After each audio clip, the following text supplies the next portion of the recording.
I'm Marina Blake, 28, and I can still hear the sound of crystal touching crystal the night my parents said they finally had what they deserved, the mansion lights washing the gardens like a stage. My mother's laugh carried up to the balcony as if the house itself was applauding her while my father strolled the marble floor like a man touring his own museum. Across the room sat the leather folder that started the celebration, a thick envelope my parents treated like a crown.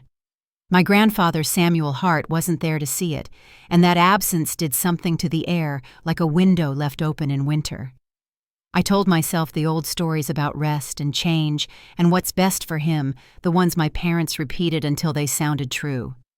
Then I passed the koi pond where he once sat with me and fed the fish from his palm, and I felt the first tug in my chest that said something had been traded away. When I reached my bedroom, an envelope waited on the nightstand with my name in his careful hand, a single line inside that read, "Keep your heart clean, Marina. When the storm hits, you'll need it." The next morning before breakfast was cleared, the first gust of that storm found our door. Before I go any further, tell me where you're listening from in the comments and tap like and subscribe if you've ever felt the room change when someone you love crossed a line you can't uncross.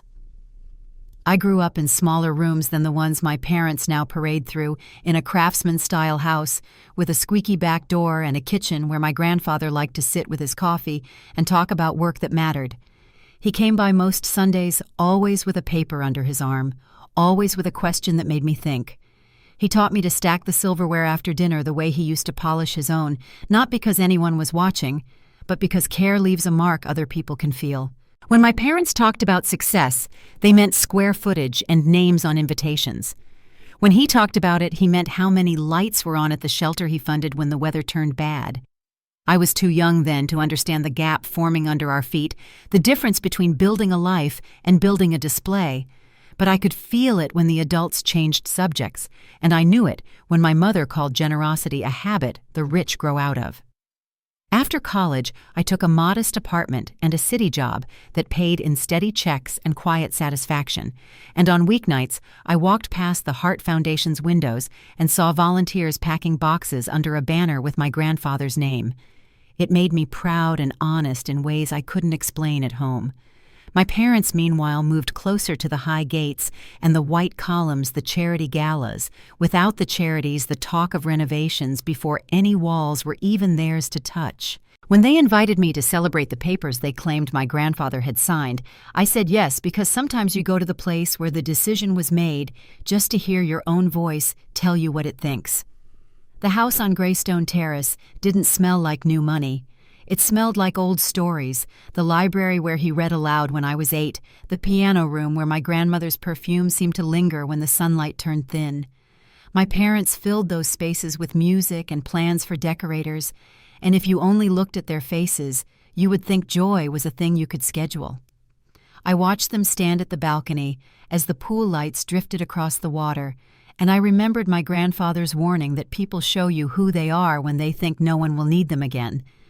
My father raised a glass and called it ours at last, and my mother said no more lectures, as if the lectures had been about control instead of conscience. I kept my hands around a cup of tea that had long gone cold and tried to match their smiles, but the house had its own memory, and it was louder than the music.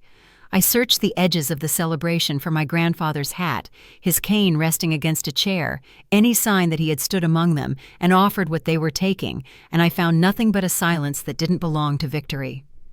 When I returned to my room, I read his note again and sat on the edge of the bed until the sounds downstairs blurred into one steady thrum, the kind you hear when you hold a seashell to your ear. It was beautiful and hollow at the same time. Morning brought the kind of light that makes dust visible, and it found little motes floating in the foyer where my mother had left her shawl, and my father had dropped a set of keys, not yet claimed by a bowl, on the entry table. They dressed for a drive, polished and brisk, and spoke about schedules while the staff set out fruit and coffee that tasted like hotel lobbies. I asked the question that sat in my throat. Whereas he and my mother, without looking up, said he needed a break, a change of scenery, a little time away. My father called it a vacation and smiled in a way that didn't reach his eyes, and the word hung there until it cooled. Through the half-open door, I saw my grandfather sitting straight-backed on the bench by the stairs, his suitcase at his feet, his hands folded over the cane he carried longer than I've been alive. He looked up when I stepped closer, and his face softened the way it always does, like relief or resolve. It's hard to say which. I don't know what I expected him to say, whether he would shrug and tell me not to worry, or ask me to come with him to the car for one last ride through the city he built. But he only asked if I'd had breakfast, and if I still kept my keys in the same pocket, because good habits save time. Outside, a thin wind came through the oaks and moved the flags along the drive, and somewhere behind the house a gardener cut the sprinklers, the kind of small sound you only notice when everything else grows too quiet. My parents were already headed for the door, talking over one another about terminals and departures, and I stood for a second longer than made sense, waiting for the moment to tell me what it was. My grandfather rose steady and unhurried, and when he passed me, he touched my arm, as if to say the rest would come when it needed to. By the time the front door closed and the engine sounded on the circle, the house settled into a stillness that didn't feel like peace at all. I gathered the breakfast plates in a stack because doing the next right thing has a way of keeping the room from tilting, and I carried them to the sink while the clock over the stove clicked forward. The note on my nightstand waited where I left it, and when I read it for the third time, the word storm seemed larger than the paper around it, the way a lighthouse looks bigger than the cliff when you stand at the bottom and look up. I reached for my phone to send a simple message, "Safe flight," and the screen flashed to life before I touched it. A banner rolled across the top with a name I know by heart, then another, then a third, each one stamping a time that didn't match the way the house sounded. I stood very still, listening to the quiet click of the second hand on the clock and the faint hum of the refrigerator motor, and then I felt it, the thin line between what you hope is happening and what might be true. The calls kept stacking. The next morning began with the same sunlight that always poured through those tall windows, but it didn't feel like morning. It felt like a stage light, sharp and exposing, showing every trace of what had happened while the rest of us slept. My parents were already dressed for travel, moving with a kind of cheerfulness that came from too much pretending. The dining table was set for 3, but only 2 plates were being used. Mother buttered her toast with slow, careful strokes, pearls resting against the collar of her silk blouse. Father stirred his coffee, humming faintly, the picture of a man who believed he was in control of something large. I sat across from them, the empty chair at the end of the table, pulling at my attention like a missing note in a song. "Where's Grandpa?" I asked. Mother smiled without looking up. "Packing, sweetheart. We're taking him to the airport this morning." "Airport?" I frowned. "He doesn't like traveling." Father lowered his mug and said easily, "He needs a break, some quiet time to rest. He's been under stress lately." Something in the way he said it made the room colder. Through the half-open door, I could see my grandfather sitting in the foyer, his suitcase beside him, cane resting between his knees. He wore his familiar gray slacks and the white shirt he always pressed himself. His hands were clasped neatly, his expression calm but far away, like he was listening to something none of us could hear. I walked toward him, my shoes whispering across the marble. "Are you really going somewhere?" I asked. He smiled gently. "Just for a bit. Your parents think I need a change of scenery. But you hate traveling," I said quietly. "Yes," he admitted, a hint of amusement behind the word. "But sometimes you let people think they're in charge until they're not." Before I could ask what he meant, my father's voice echoed down the hallway. "Let's get moving. Don't want to miss the flight." The drive to the airport felt longer than usual, though the roads were empty and smooth. Mr. Daniels was at the wheel, the soft hum of the engine filling the spaces where conversation should have been. My parents talked about contractors and paint colors, their voices bright and hollow. I sat in the back beside Grandpa, watching his fingers tap against the curved handle of his cane. 1, 2, 3, his thinking rhythm. I'd seen it before when he was making decisions about business or family, always calm, always deliberate. "Are you all right?" I asked softly. He nodded once. "Do you remember what I told you when your grandmother passed?" I thought for a moment. "That family isn't just blood. It's what you choose every day." He smiled faintly. "Good. Don't forget that." Mother turned in her seat. "What are you two whispering about back there?" "Memories," Grandpa said smoothly, eyes steady on the road ahead. "The kind that stay." The terminal came into view sooner than I wanted it to. My father told Mr. Daniels to pull to the curb. He jumped out, opened the trunk, and placed Grandpa's suitcase on the sidewalk with a thud. "Here we are. You're all set." Grandpa stepped out slowly, leaning on his cane. "Do I have a ticket?" he asked. Mother adjusted her sunglasses. "It's digital. You'll see it at check-in." He nodded. "And where am I going exactly?" Father shrugged with a tight smile. "You'll figure it out. You always do." It was meant to sound like a joke, but there was something hard underneath. "Say goodbye, Marina," Mother said sharply. I hesitated, words tangled in my throat. "You'll call me when you land." He smiled again, the same patient smile I'd known all my life. "Of course, I always call."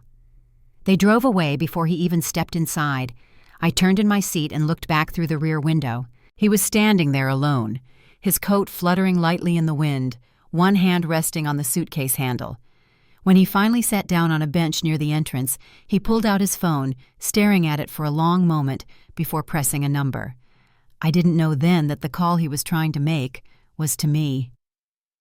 Back at the mansion, my parents stopped for lunch downtown. They laughed as if the morning had been nothing more than an errand.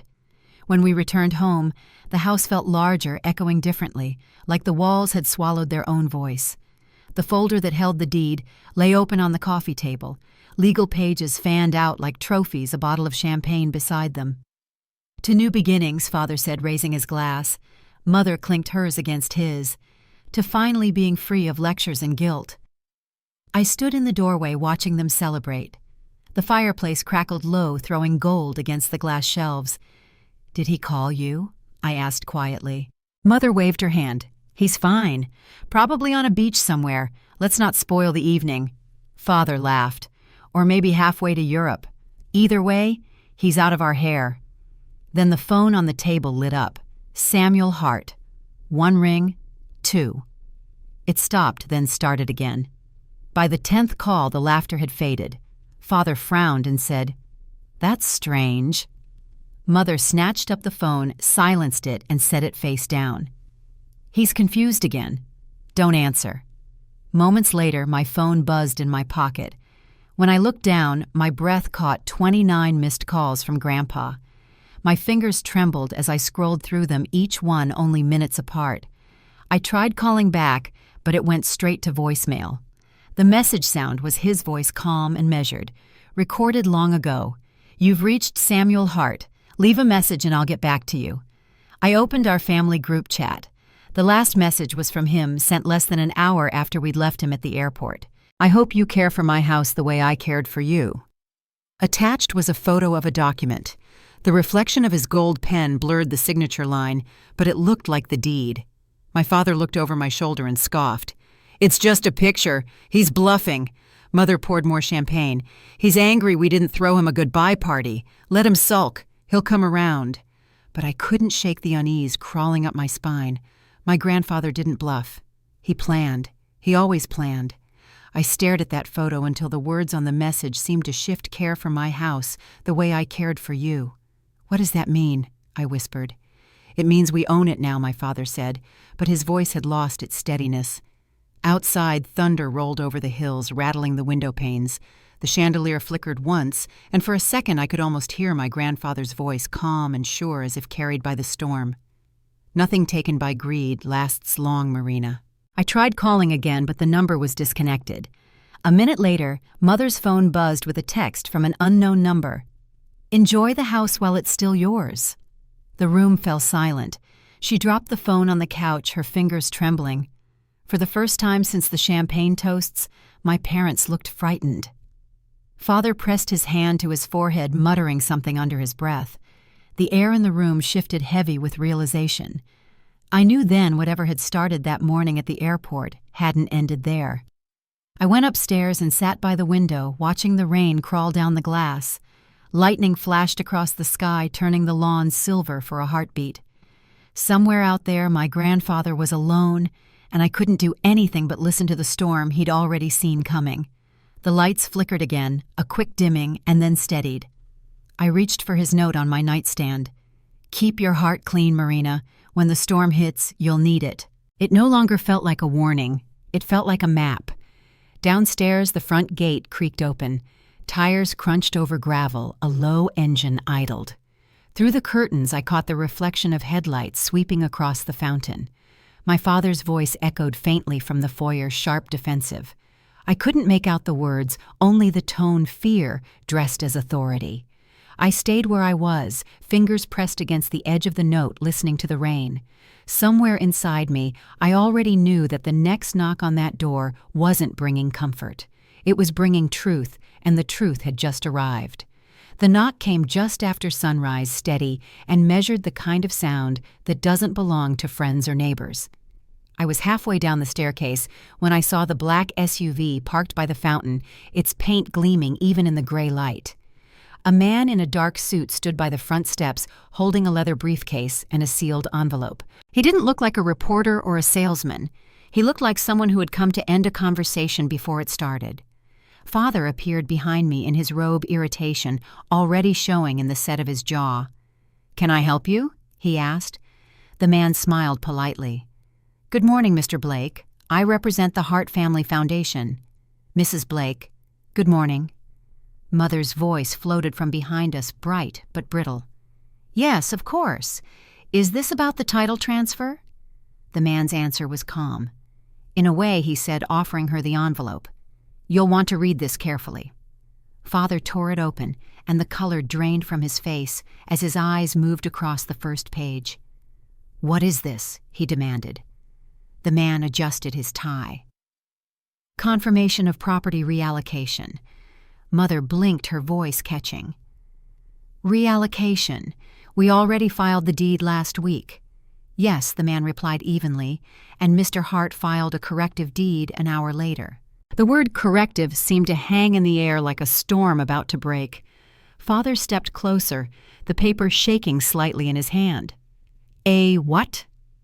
"A corrective deed," the man repeated, "which voids all unauthorized transfers and moves full ownership of the estate assets and trust holdings to the Hart Family Foundation. Effective immediately." Mother's composure cracked. "That can't be right," she whispered. "He signed everything." The man nodded once. "Yes, ma'am. He signed a deed, but not the one you think. He signed a declaration of charitable trust. This property is now under the Foundation's stewardship." I leaned forward, reading the header on the photocopy he handed over. My grandfather's signature was there, clear and deliberate, but the title read, "Grant of Charitable Trust, Hart Estate and Holdings." It wasn't a gift. It was protection. Father's voice rose. "You're saying we don't own anything?" The man didn't flinch. "That's correct, sir. Everything now belongs to the Foundation, including the property you're standing in." Mother's face went pale. No, he can't do that." The man's reply was soft but final. "He can." And he did. Before you dropped him off at the airport. Something twisted in my stomach as I realized he had known all along. The man turned to me. "Miss Blake, your grandfather asked that I deliver this to you personally." He opened his briefcase and handed me a smaller envelope sealed with red wax. My name was written in the neat, slanted handwriting I knew as well as my own. I broke the seal with shaking fingers. "My dearest Marina," it read, "some lessons can't be taught through kindness.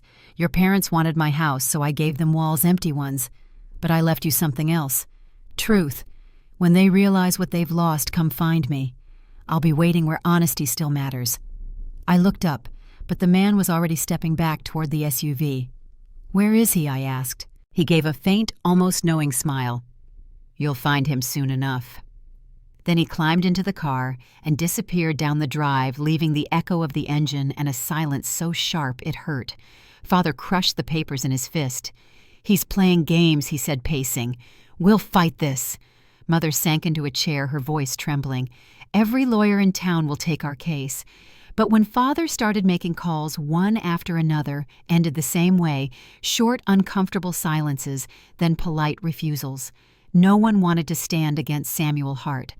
By afternoon, the mansion didn't feel like ours anymore. The hallways were too wide, the air too still. Mother paced the marble floor, clutching her phone, muttering about loopholes and signatures. Father sat in the study, surrounded by empty glasses and open files, the papers spread out like a puzzle missing its most important piece. I stayed in the doorway, the letter still in my hand, hearing my grandfather's words over and over. I left you something else. Truth. I finally spoke, my voice steadier than I felt. Maybe he didn't trick you, I said quietly. Maybe he protected himself. Father's head snapped up. You think this is funny? No, I said. I think he saw this coming. His eyes narrowed. You don't know what that man is capable of. I do, I answered. He's capable of trusting people who keep betraying him. Mother's tone broke like thin glass. Enough, Marina. You don't understand. We earned this life. By lying, I asked, by leaving him at the airport. The silence that followed was the kind that fills a house to its edges, pressing in from every side.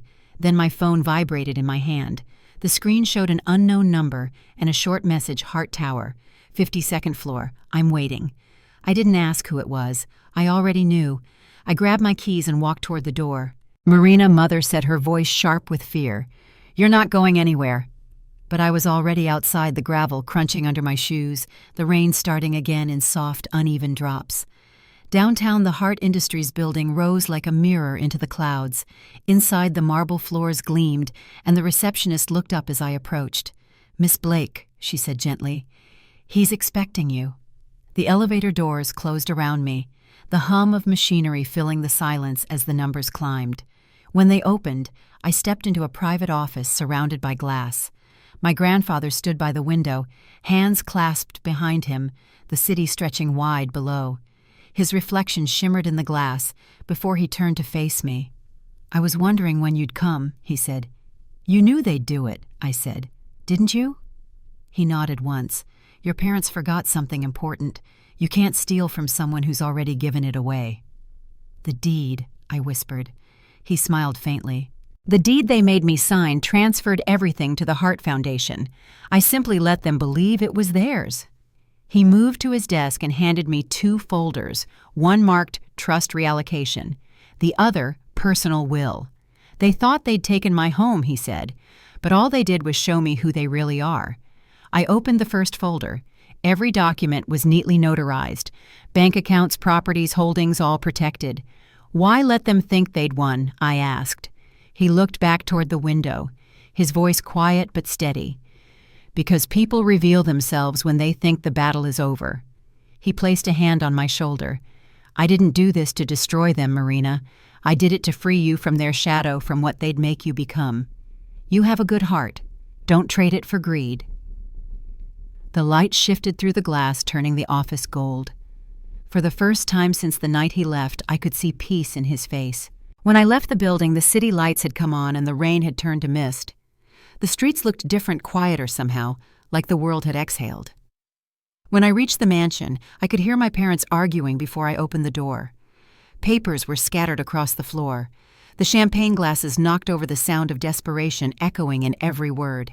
He can't just erase us like this, Mother said, her voice shaking. We are the family. Father slammed a drawer shut. We're the ones who built this life. I stepped into the doorway. No, I said softly. He built it. You just forgot to thank him. Mother turned toward me, eyes red. You've been talking to him, haven't you? Yes, I said. And you should too. He's waiting for you. They stared at me, disbelief crossing their faces, waiting where Father asked. At the gates, I said. He wants to see you. Neither of them spoke. Then Father straightened his jacket. Fine. Let's end this. We drove in silence down the long, curving drive, the rain washing the headlights into pale streaks on the windshield. The gates loomed ahead, 2 tall iron shapes against the dark. I didn't know what my grandfather planned to say, only that the air felt heavier as we pulled up. The car stopped. 2 security guards stood by the entrance, still as statues, and beyond them a black sedan idled under the trees. The door opened, and my grandfather stepped out slowly, his cane steady in his hand, his old tweed coat buttoned against the wind. His presence filled the night like gravity. My mother's hand went to the door handle, trembling. My father muttered something under his breath. Then the rain started again, soft but insistent, and my grandfather's eyes met mine across the space between us. Stay, he mouthed. And I did. The confrontation that waited in the next breath was one I could already feel forming in the dark, one that would strip away everything false until only truth remained. The rain fell in thin, steady lines as the black sedan came to a stop. The headlights washed over the gate's ironwork, catching every drop until it glittered like cold silver. My parents stepped out of the car first, umbrellas snapping open their voices too loud against the quiet. A pair of guards waited near the entrance, their suits dark and pressed hands folded in front of them. Beyond them, another door opened. My grandfather stepped out slowly, the beam of the headlights cutting across his familiar tweed coat and the polished handle of his cane. Even through the rain, his presence seemed to steady everything around him. "Oliver." My mother started, her voice breaking halfway through his name. He lifted one hand, palm open, and the sound stopped before it became a sentence. "Don't," he said. His tone wasn't sharp. It was low-controlled, the kind that fills the space without needing volume. "You already explained everything when you drove away from the airport." My father's jaw tightened. "You tricked us," he said. "You made us think I made you nothing," my grandfather interrupted. The rain pattered against the marble steps, steady and unforgiving. "You did that yourself." No one moved for a long moment. I stood a few paces behind them, half sheltered beneath the car's open door. My mother's voice trembled as she spoke. "We just wanted security. You always kept us waiting for approval, for inheritance, for something." My grandfather's expression didn't change. "And when you finally had enough, you traded love for greed," he said quietly. She took a step forward, her umbrella shaking. "We thought you'd forgive us." He looked at her for a long time. "I did," he said finally. "That's why I didn't call the police." My father's head snapped up. "Police fraud, coercion, forgery," my grandfather said evenly. "Those are crimes, Martin, but I'm not here for revenge. I'm here for truth." He turned toward me, the rain softening his words. "Marina, the documents." I stepped forward, my shoes sliding slightly on the wet stone. From inside my coat, I pulled the folder he had given me earlier that day. The edges had curled from the damp air. My grandfather opened it carefully and began to read aloud, his voice steady, even as the wind tugged at the pages. "By the authority of the Hart Family Foundation, all assets formerly held in the name of Samuel Hart shall remain property of the foundation, and any individuals found guilty of exploitation or coercion shall be permanently removed from the inheritance registry." My mother gasped. "Removed?" He nodded once. "You will live your lives, but not on my name, not on my work, and not on the back of my trust." My father clenched his fists. "You can't do this." "I already did," my grandfather said. One of the guards, Mr. Lewis, stepped forward and handed my father a sealed envelope. My father tore it open, his eyes scanning the contents. It was a relocation agreement, a modest apartment under both their names, the address printed neatly at the bottom. "You won't be homeless," my grandfather said, his tone softer now, just humbled. My mother's shoulders shook. "Please," she whispered, "we made a mistake." He studied her face for a long moment, the rain caught in his silver hair as he spoke. "You didn't make a mistake," he said. "You made a choice." Then he turned toward me. "Marina," he said gently, "come home." I hesitated, my gaze flicking between him and my parents. "Here?" I asked quietly. He nodded. "Someone has to fill this house with decency again." I followed him to the sedan, the rain muffling the sound of my parents behind us. When I glanced back, they stood frozen beneath the gate's arch, two silhouettes blurred by the downpour. They looked small there, two figures, surrounded by everything they had wanted, but could no longer touch. The next morning, the story was everywhere. News outlets ran the same headline across every screen and front page: "Billionaire philanthropist reclaims estate after family betrayal." The photo beneath it showed my parents outside the mansion gates, soaked to the bone, their faces turned away from the cameras. Reporters gathered at the entrance through the night flashbulbs, bursting against the rain like lightning. Inside, my grandfather moved quietly through the rooms, the staff returning one by one. The house no longer felt like a fortress. It felt like a place trying to remember itself. There was no gloating, no bitterness. He simply worked. By afternoon, the Foundation's banner hung once again over the front gates, and the legal documents had already been filed downtown. When he called me into his study that evening, the fire was low, the room smelling faintly of cedar and rain. He sat behind the same desk where my father had celebrated the so-called victory days earlier. "It's time," he said, sliding a small folder toward me. "For what I asked, to finish what we started." He opened a drawer and took out a press badge with my name printed beneath the Foundation seal. "Tomorrow, the press will come. They'll want to hear from us, not gossip, not scandal, but the truth. I want you there." "Me," I said quietly. He nodded. "They should see what decency looks like when it's given a second chance." That night, I barely slept. The house was silent except for the steady tick of the hallway clock. I sat by the window, watching the lights from the city shimmer across the wet glass. My parents hadn't called, and I didn't expect them to. Somewhere beyond those headlines, they were living with what they'd done, and for the first time the silence between us didn't ache. It just existed. By morning, the courtyard was lined with reporters and camera crews. The marble steps gleamed under the pale sun, every reflection crisp and unforgiving. My grandfather stepped forward in his gray suit. No tie, no guards, just presence. His voice carried easily across the crowd. "Family should protect legacy," he began, "not plunder it. I gave my children everything, not because they earned it, but because I believed in them. In return, they tried to take what was never theirs to begin with." The cameras clicked in bursts, the sound sharp in the open air. He didn't flinch. When I was left at that airport, I didn't feel anger. I felt disappointment, because betrayal doesn't always come from strangers. It comes from those who use your last name. My parents stood near the back of the crowd, their posture small and uncertain. He glanced their way but kept his voice calm. "But today isn't about punishment. It's about protection. The Heart Foundation will continue to serve communities, fund hospitals, schools, and shelters, the same causes that built our name. My legacy doesn't belong to bloodlines. It belongs to decency." Applause broke out across the courtyard, the sound rising and echoing off the mansion walls. Then my grandfather turned toward me.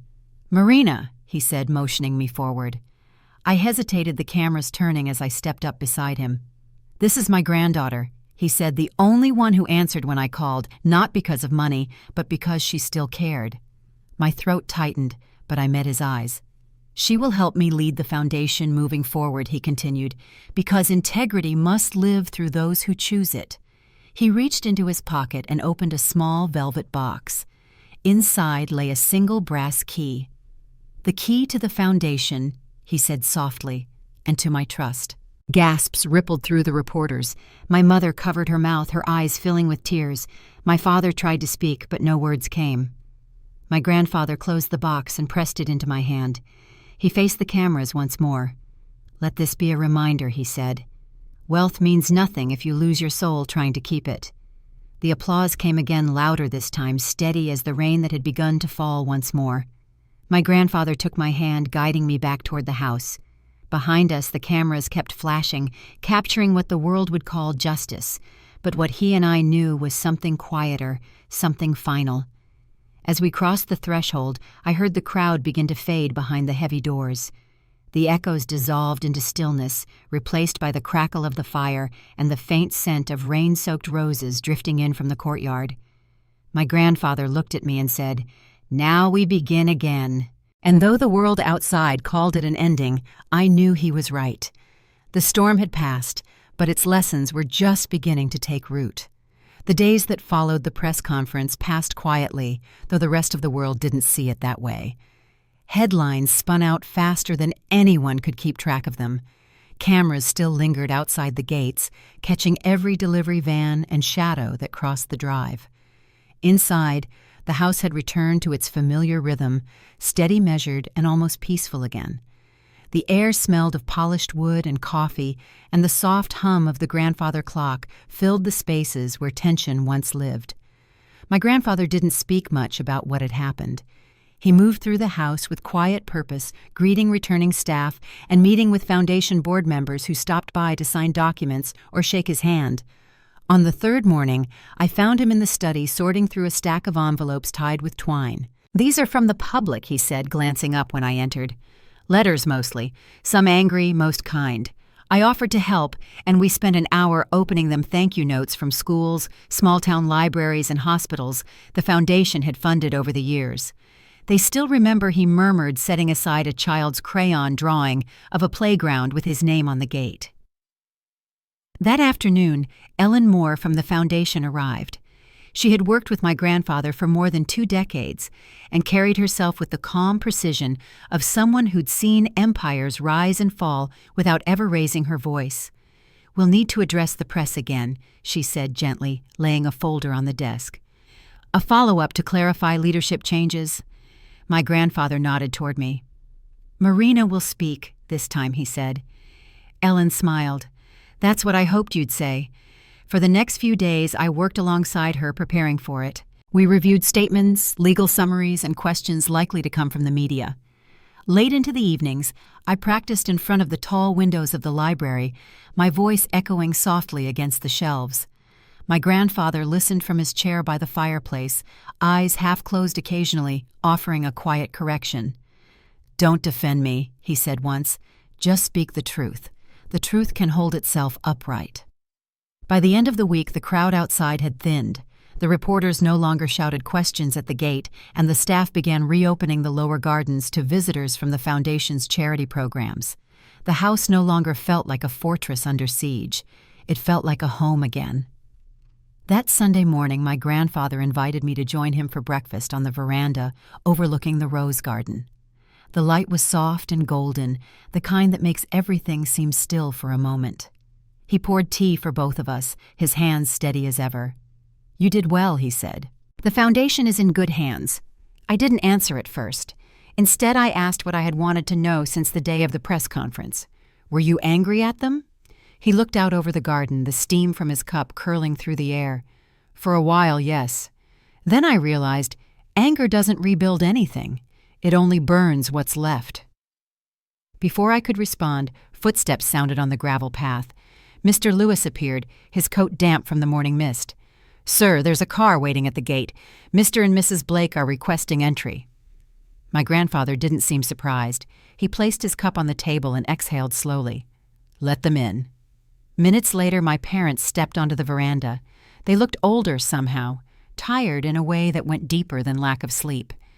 My mother's hair was pulled back, her clothes plain and neat. My father held a folded piece of paper in his hand, but didn't speak right away. The silence stretched until my grandfather nodded toward a chair. "Sit," he said, "both of you." They obeyed quietly. The sound of the fountain filled the pauses that followed. My father finally spoke. "We came to apologize," he said, his voice rough.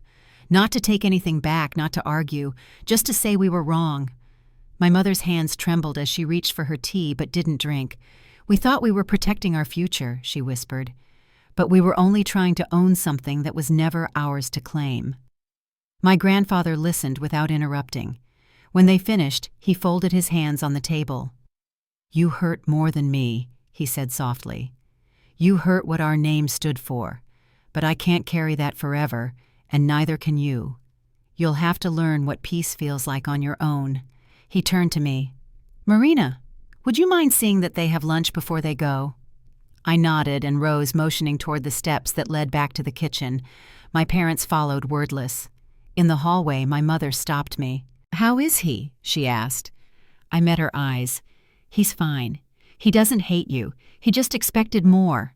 She nodded, tears catching in her lashes. "So did we," she whispered. When they left later that afternoon, the house felt lighter, as if the air itself had loosened.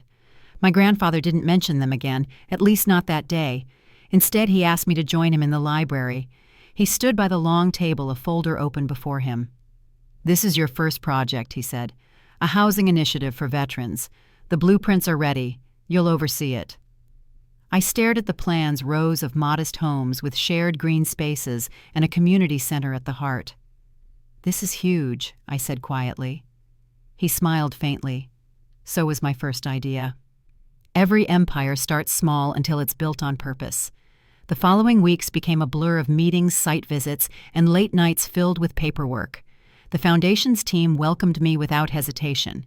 Ellen guided me through budgets and zoning laws, while the architects taught me to read the lines that turned paper into buildings. My grandfather stopped by the office almost daily sometimes, offering advice, sometimes just sitting in the corner with a newspaper while I worked. Each time he left, he'd tap his cane once against the floor, a small reminder that he was still watching over the legacy he had chosen to trust me with. One evening, as I walked him to his car, he paused by the fountain. "You know, he said, your parents will come around.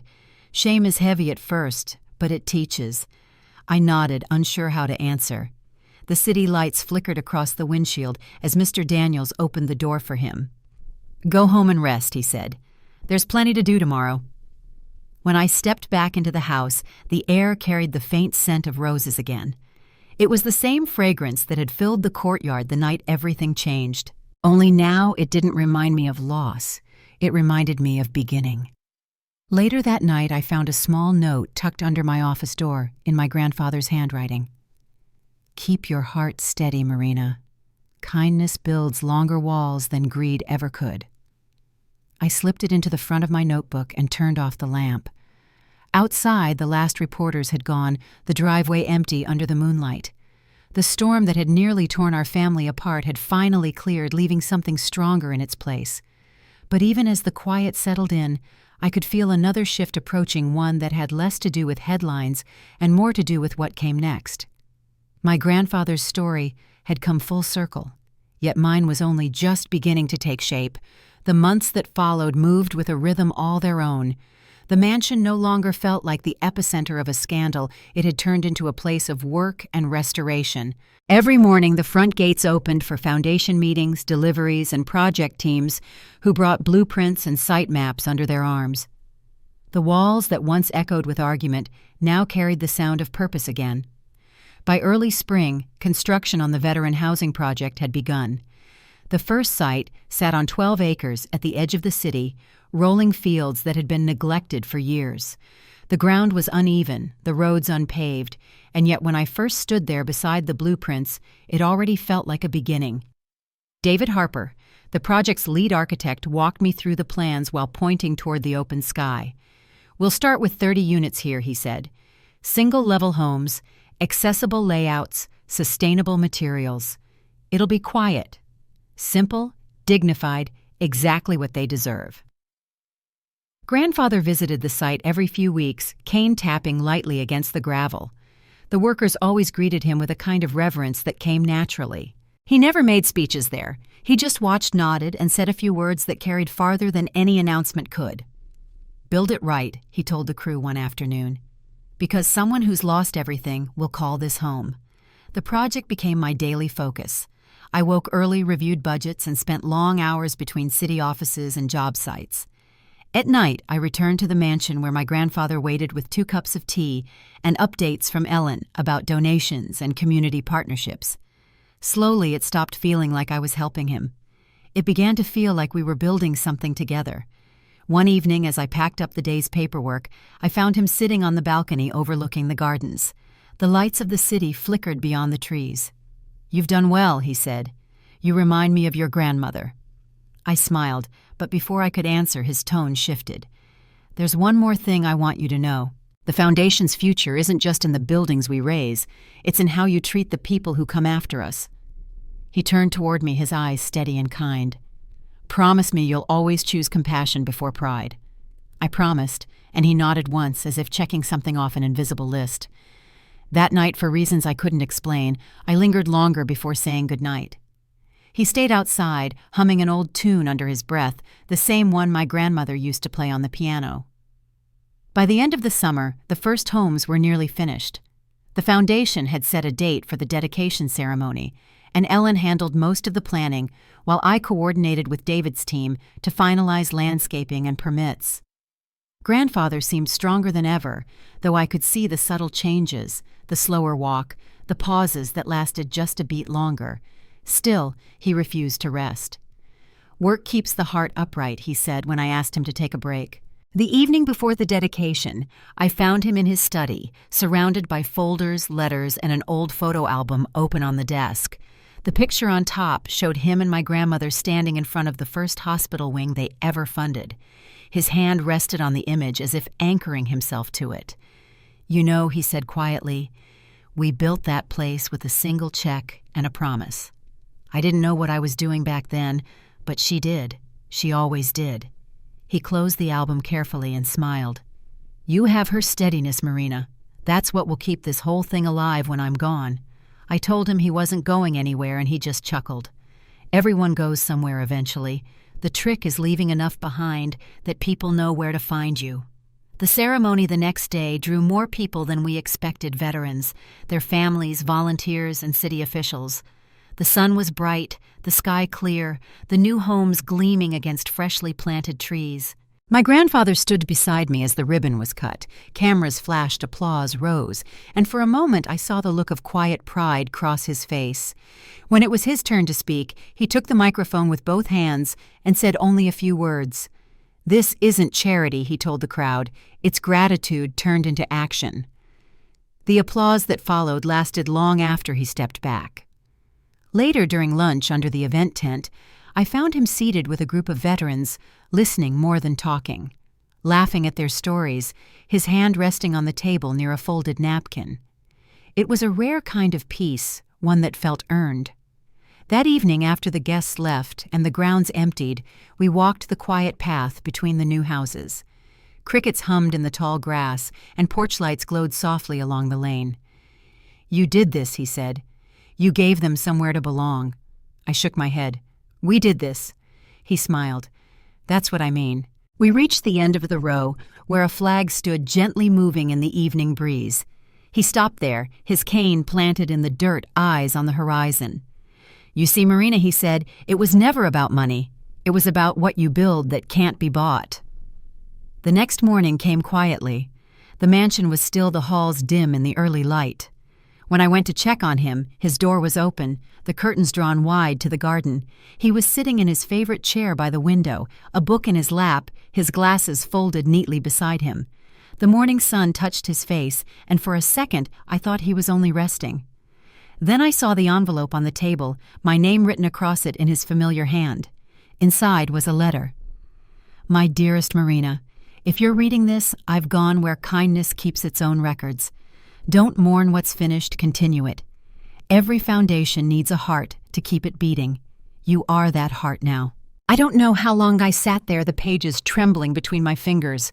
The house was silent except for the sound of the clock marking time, the way it always had. Ellen arrived later that morning with Mr. Daniels, and together we made the calls that needed to be made. The rest of the day passed in a blur of condolences and arrangements, each moment sharp and distant at once.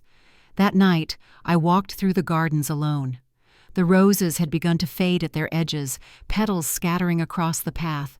Above me, the mansion windows glowed softly warm against the cool dusk. I thought of his voice steady and sure, saying that work kept the heart upright.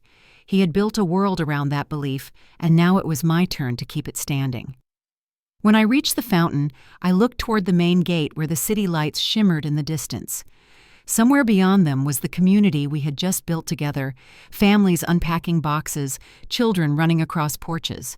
It felt like his presence was still there, carried in the laughter and the steady rhythm of a place built for peace. As the wind moved through the trees, I could almost hear his words again, quiet, firm, and unmistakable. "Keep your heart steady, Marina." I closed my eyes and let the sound of the water fill the silence around me. Tomorrow the world would expect statements, ceremonies, decisions. But tonight there was only stillness, the weight of memory, and the promise of what I had left to continue. The foundation lights burned softly behind me, and I knew I wasn't alone. The days after my grandfather's passing blurred together. Flowers arrived from every corner of the country, and messages filled the foundation's inbox, words of gratitude, sympathy, and remembrance. Each note reminded me that Samuel Hart had never just been a man of wealth. He was a man who made people believe in possibility. His memorial was set for the following week, and the staff worked quietly to prepare the mansion's great hall. The same room that once echoed with celebration and betrayal now stood draped in soft white and gold, its chandeliers dimmed to a gentle glow. I spent most of those days in motion, signing papers, speaking with board members, meeting donors who wanted to continue his vision. Ellen guided me through it all, her presence steady and kind. "He trusted you for a reason," she told me one evening as we finalized the order of service. "Now it's your turn to lead." I nodded, but the words didn't quite settle. Every decision still felt like I was borrowing his authority, not stepping into it. The night before the memorial, I walked through the empty hall alone. Portraits lined the walls, their eyes following me in silence. At the far end hung one of my grandfather painted years earlier, his posture, strong gaze, focused somewhere beyond the frame. I stood in front of it, remembering the last time he'd sat in that very room, cane resting against the table, telling me that kindness builds longer walls than greed ever could. His voice seemed to linger in the air even now. The morning of the service dawned cool and overcast. Guests began to arrive early: foundation partners, local officials, families from the housing project, and more veterans than we expected. They filled the courtyard quietly, their presence speaking louder than any eulogy could. I greeted each group as they entered, offering small smiles, handshakes, and a few words I hoped carried comfort. When I turned toward the gates, I saw a familiar pair walking slowly up the path, my parents. My mother wore a dark gray coat, her face pale but composed. My father walked beside her, shoulders slightly hunched, as though unsure whether he belonged there. When they reached me, my mother's eyes met mine. "We wanted to pay our respects," she said softly. I nodded. "You're welcome here." She hesitated. "We didn't think we should sit up front." "He'd want you there," I said. "Sit with me." Inside, the great hall was filled, but still quiet, the kind of silence that felt reverent rather than heavy. A single photo stood on the podium. My grandfather, smiling in his garden sleeves, rolled up, holding a handful of soil. It was exactly how he'd want to be remembered. Ellen opened the service with a short address, her voice even and graceful. She spoke of his vision, his philanthropy, his legacy of compassion. Then she stepped aside and gestured for me to come forward. The sound of my heels against the marble floor echoed faintly as I approached the podium. The microphone waited small and unassuming. I looked out across the crowd, faces I knew and faces I didn't, and for a moment I couldn't find the words. Then I saw the veterans seated near the front, their heads bowed, caps in hand, and the words came on their own. My grandfather believed in building things that last I began. He built hospitals, homes, scholarships, but most of all, he built trust. He believed that what you leave behind should be bigger than your name. I paused, the air thick with stillness. He taught me that you don't measure a life by what you keep, but by what you give away willingly. And today, looking at all of you, I see the proof that he was right. The applause was soft at first, then grew stronger, echoing through the hall. I stepped back from the podium and took my seat beside my parents. My mother reached for my hand but didn't speak. My father's eyes were fixed on the floor, the lines around them deeper than I remembered. For the first time, the silence between us didn't feel hostile. It just felt human. After the service, guests filtered into the courtyard where sunlight had finally broken through the clouds. Conversations drifted around me, stories about my grandfather, memories shared in low, grateful voices. I found my parents near the fountain. They stood apart from the crowd, watching the families from the housing project laugh and take pictures beside the roses. My father turned when he saw me. "You spoke well," he said quietly. He would have been proud. I thanked him, unsure what else to say. My mother looked down at the water, her reflection rippling. "It's strange," she said. "He forgave us even after everything. I don't know how to live with that kind of grace." I glanced at her. "You start small," I said, "the way he did." That evening, after everyone had gone, the house returned to silence. The flowers from the service filled every corner with color and scent. I walked into my grandfather's study, where his desk remained untouched since the day he died. On top of the papers sat a single sealed envelope addressed to me in his handwriting. My chest tightened as I opened it. Inside was a short note and a small brass key, the same one he had given me at the press conference months earlier. "This key was never just for the foundation," the note read. "It's for you to unlock the next door when the time feels right. Lead with heart, and you'll always find your way home." I placed the note back in its envelope and closed the drawer, letting my hand rest on the wood. Through the window, the last streaks of daylight faded behind the hills.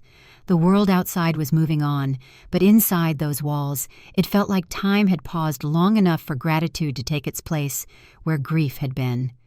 In the weeks that followed, I kept busy. The Foundation's projects continued under my direction, and Ellen stood by me every step of the way. Donations increased, and the board unanimously voted to rename the Veteran Housing Program the Samuel Hart Village.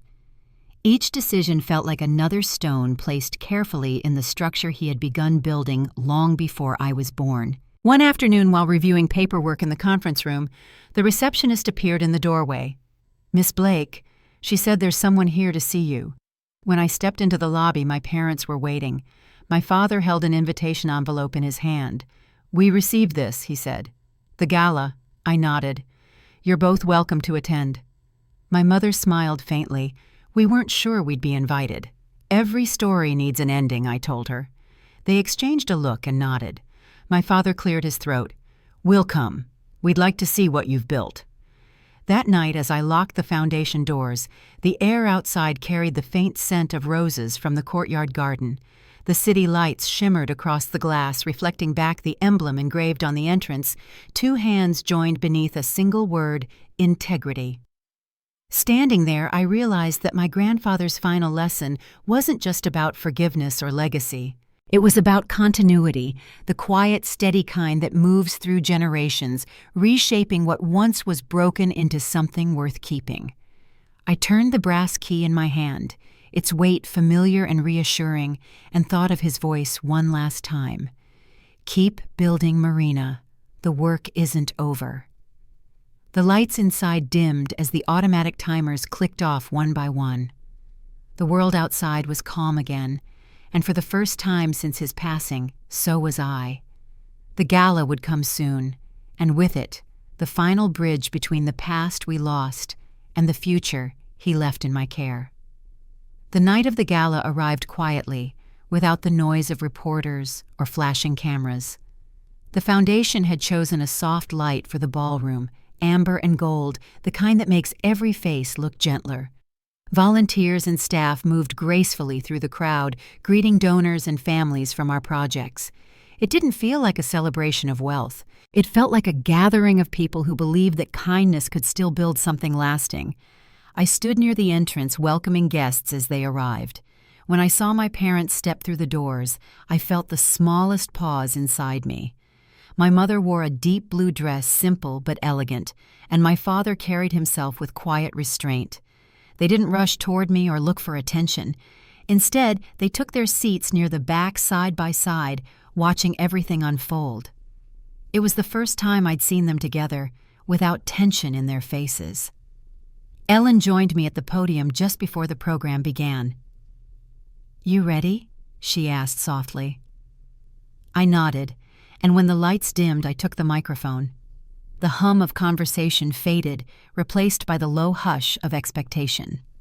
"Tonight," I began, "we honor a man who believed that legacy isn't measured in dollars or titles, it's measured in the lives we choose to lift." I looked toward the photograph of my grandfather projected behind me, smiling in his garden as he once had. He used to say that generosity wasn't about what we give away, it's about what we build for those who come next. The evening flowed easily from there. David Harper presented updates on the new housing expansion, Ellen announced scholarships funded in my grandfather's name, and veterans from the first village shared stories about moving into their homes. Each word reminded me that his influence hadn't ended, it had multiplied. When it was time for the final address, I stepped back to the podium one more time. My grandfather's dream was never about fortune, I said. It was about belonging.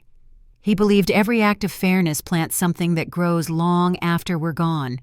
The foundation you see today isn't his alone, it's everyone's who still believes that decency can outlast greed. I paused, glancing at my parents. And even when mistakes are made, there's always room to rebuild if you start from truth. When the applause filled the room, I saw my mother's eyes glisten.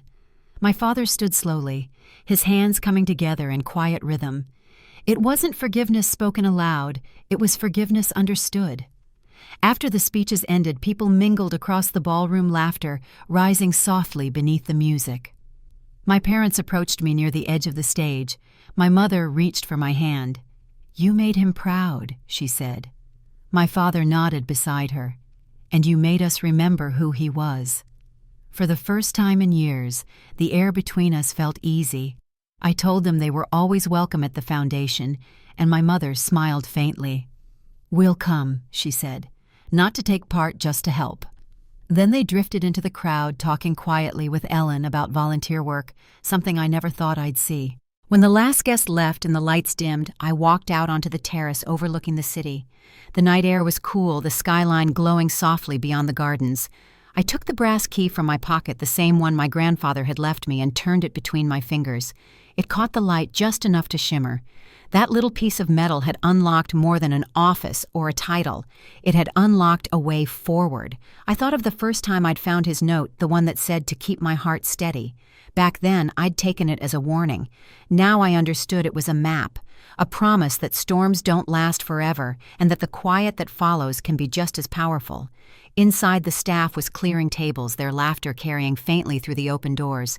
The house didn't feel like a monument anymore. It felt alive again, like it was breathing, working, giving. I closed my eyes for a moment, and in the soft hum of the city below, I could almost hear my grandfather's voice, low and certain. Every empire needs a heart. He had left the world on his own terms, and somehow he'd left each of us the strength to find ours. The justice he taught wasn't about punishment. It was about restoration, about rebuilding what greed once broke. And that kind of justice doesn't fade. It takes root. As the last light flickered across the courtyard, I slipped the key back into my pocket and whispered a quiet thank you. Not just to him, but to the life he'd made possible, the one I now had the privilege to continue. If you've ever had to start over or rebuild something that others tore down, I hope you remember this dignity doesn't come from being handed what's fair. It comes from choosing to stay kind, even when others aren't. Take a moment before you go. Think about someone who taught you strength without needing to raise their voice. And if this story stayed with you, share it with someone who needs reminding that decency always finds its way home.